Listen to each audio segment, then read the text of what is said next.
Already దిశ చట్టం ఏమీ లేకుండా దిశ పోలీస్ స్టేషన్స్ అనేది మార్చారు. ఆ దిశ పోలీస్ స్టేషన్ అనేది పేరు కూడా మార్చాలి. అట్ ద సేమ్ టైం చాలా ఇష్యూస్ ఉన్నాయి. పోలీస్ డిపార్ట్మెంట్ వాళ్ళు చాలా ఇబ్బందులు వాళ్ళు ఎదుర్కొంటున్నారు. డిపార్ట్మెంట్ వైజ్గా ఇబ్బందులు చాలా ఉన్నాయి వాళ్ళకి కూడా. ఈవెన్ ఇప్పటికీ కూడా కొన్ని పోలీస్ స్టేషన్లోని మినిమం ఎమ్యూనిటీస్ లేకుండా వాళ్ళు ఇబ్బందులు పడే పరిస్థితి కనిపిస్తూ ఉంది. అలాంటి విషయంలోని కానీ రాబోయే సిచ్యువేషన్స్లో ఇప్పుడు గాంజా డ్రగ్స్ విషయంలో ఏదైతే ఇనిషియేషన్ తీసుకున్నామో దాని మీద కూడా ఒక టాస్క్ ఫోర్స్ ఏర్పాటు చేసుకొని దాన్ని కూడా ముందుకు తీసుకెళ్లే కార్యక్రమంలో రేపు ఫర్దర్గా మేము కూడా ముందుకెళ్తాం.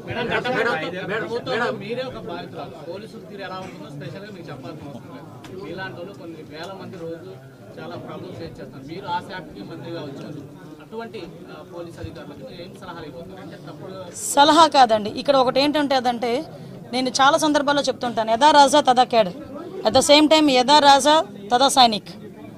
ఓకే, రాజు ఎలా ఉంటే సైనికులు అలాగే ఉంటారు. ఈరోజు రాజు మారాడు, సైనికులు ఆటోమేటిక్గా మారాలి. That's it. ఎందుకంటే ఇంతకు ముందులాగే మేము వ్యవహారం చేస్తాము, ఇంతకు ముందులాగే మేము బిహేవ్ చేస్తామంటే కనుక అటువంటి సిచ్యువేషన్స్లో నేను చార్జ్ తీసుకోక ముందే చెప్పాను పోలీస్ డిపార్ట్మెంట్ వాళ్ళకి, అటువంటి వాళ్ళు ఎవరైనా ఇంకా బ్లడ్ అలా నడుస్తూ ఉంది అనుకుంటే కనుక ప్లీజ్ మీరే పక్కకు తప్పుకుంటే పని చేసే వాళ్ళు వస్తారు.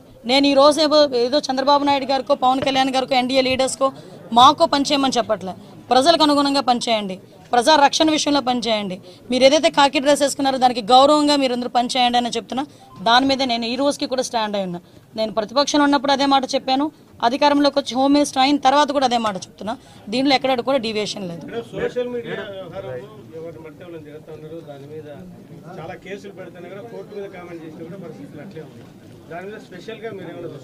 కంపల్సరీగా అండి. ఎందుకంటే ఇప్పుడు సోషల్ మీడియాలో మాట్లాడేది ఎలా ఉందంటే ఏదో వాక్ స్వతంత్రం ఉంది కదా అని నోటుకొచ్చినట్టు ఎక్కడ పడితే అక్కడ చాలా వల్గర్గా మాట్లాడడం, అది కూడా కొంత అవతల వాళ్ళ మనోభావాలు దెబ్బతీసేటట్టుగా మాట్లాడడం, ఇవన్నీ కూడా చూస్తున్నాం. మీరు అబ్జర్వ్ చేసే ఉన్నారు, లాస్ట్ టైము ఉన్న గవర్నమెంట్లో ఇంట్లో ఆడవాళ్ళని కూడా బయటకు తీసుకొచ్చి మాట్లాడిన సందర్భాలు కూడా ఉన్నాయి. ముఖ్యంగా వాటి విషయంలో కోర్టులు ఇన్వాల్వ్ అయినా జడ్జెస్ గురించి కూడా మాట్లాడిన సందర్భాలు ఉన్నాయి. అంటే వాళ్ళు ఏమనుకుంటున్నారంటే సోషల్ మీడియా అంటే నా పెన్ను నా పేపరు నాకు నచ్చింది రాసుకుంటాను అంటారు. కానీ నీకు నచ్చింది రాసుకుంటే నువ్వు ఇంట్లో బీరోలో పెట్టుకోవాలి, అంతేగాని పబ్లిక్ డొమైన్లో పెడితే అది పబ్లిక్ అవుతుంది.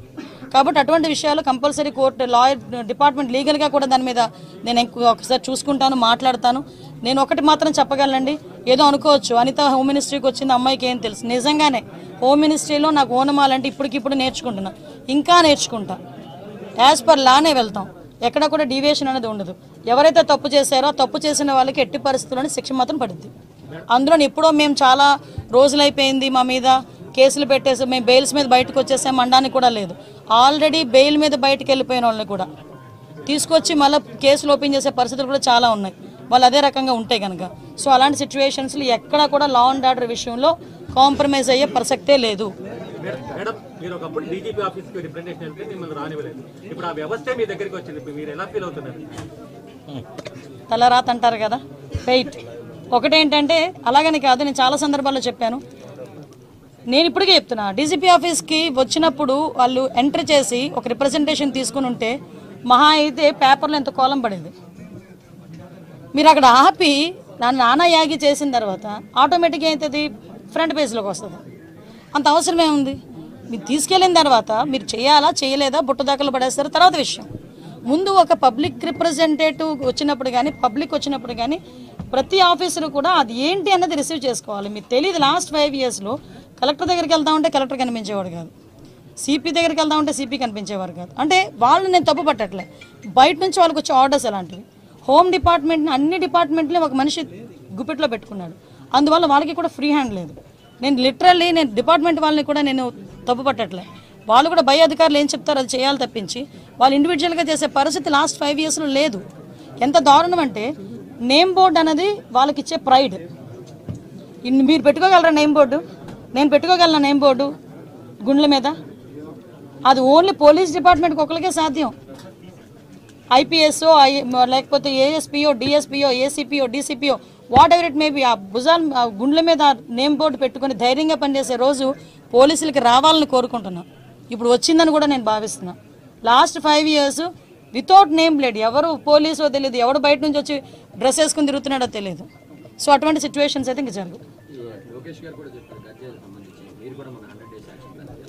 100 days యాక్షన్ ప్లాన్ ఇప్పుడే డీసీ గారు నాకు తీసుకొచ్చి ఇచ్చారు.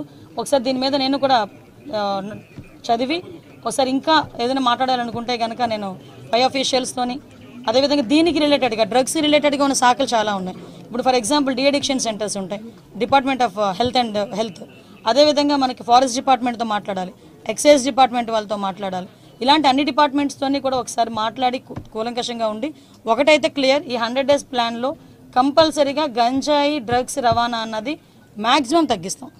దాని మీదే మేమందరం కూడా వర్కౌట్ చేస్తాం. లాస్ట్ గవర్నమెంట్ లో చంద్రబాబు గారి మీద తర్వాత చాలా మంది టీడీపీ లీడర్ల మీద కేసులు పెట్టారు, సిఐడికి అంటే సిట్ అంటే వాటి మీద మళ్ళీ మీరు రివ్యూ చేస్తారు, వాటి మీద కేసులు ఎత్తేస్తారా? ఎందుకు కేసులు ఎత్తాలి, దేనికి కేసులు ఎత్తాలి? ఈరోజు తెలుగుదేశం పార్టీ ఆఫీస్ మీద దాడి జరిగింది.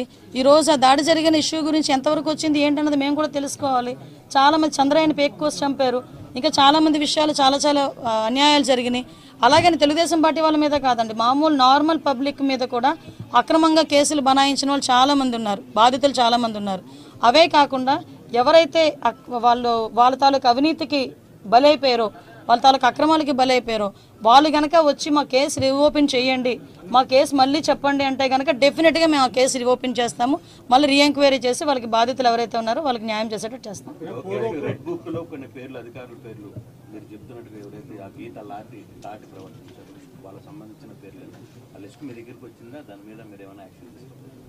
యాక్షన్ తీసుకునే ముందు చెప్తాను, యాక్షన్ తీసుకునే ముందు చెప్తా. హోమ్ మినిస్టర్ సందర్భంగా ముఖ్యమంత్రి చేతిలో కీలుబొమ్మలాగా వ్యవహరించారని ఆరోపణలు ఉన్నాయి, పక్కన పెట్టారు. ఈసారి మీ మాకు హోమ్ మినిస్టర్ ఎలా ఉండదు? నేను హోమ్ మినిస్టర్గా ఛార్జ్ తీసుకోక ముందే నేను కూర్చొని ఫీల్డ్ మీదకి వచ్చానంటేనే చంద్రబాబు నాయుడు గారు కానీ లోకేష్ గారు కానీ వెనకాతల నుంచి నన్ను ఎంత ఎంకరేజ్ చేస్తున్నారు, ఫ్రీ హ్యాండ్ ఎంత ఇచ్చారు అనేది మీకు అర్థం అవ్వాలి. ఈరోజు హోమ్ మినిస్ట్రీ అనేది ఏదో ఎవరో చేతుల్లో పెట్టుకుని చేయడానికి చంద్రబాబు నాయుడు గారు అక్కడ, జగన్మోహన్ రెడ్డి కాదు అక్కడ, చంద్రబాబు నాయుడు గారికి ఎవరి సమర్థత ఏంటన్నది క్లియర్గా తెలుసు, దానికి సంబంధించి ఇచ్చారు. నా విషయంలో అయితే ఆ రోజు నేను ఒకటే చెప్తున్నా, ఏ పోలీసులతో అయితే నేను అవమానపడ్డాను అదే పోలీసుల దగ్గర నన్ను గౌరవంగా నిలబెట్టిన ఘనత కూడా చంద్రబాబు నాయుడు గారికి దక్కింది. చంద్రబాబు నాయుడు గారు ఏదైతే ఆలోచిస్తున్నారో ఆ ఆలోచనకు అనుగుణంగా మేమందరం కలిసికట్టుగా కోఆర్డినేషన్తో ఎవ్వరికి ఇబ్బంది లేకుండా మేము అడ్మినిస్ట్రేషన్ చేసుకుంటాం. నో ఊహించలేదు, ఎక్స్పెక్ట్ చేయలేదు. నేను మంత్రి ఇచ్చిన తర్వాత కూడా ఏ శాఖలు ఇస్తారో ఏదో సంథింగ్ చూసుకున్నాను తప్పించి, ఒక్క నిమిషం హోంశాఖ అనేసరికి కాళ్ళు చేతులు చల్లబడినాయి.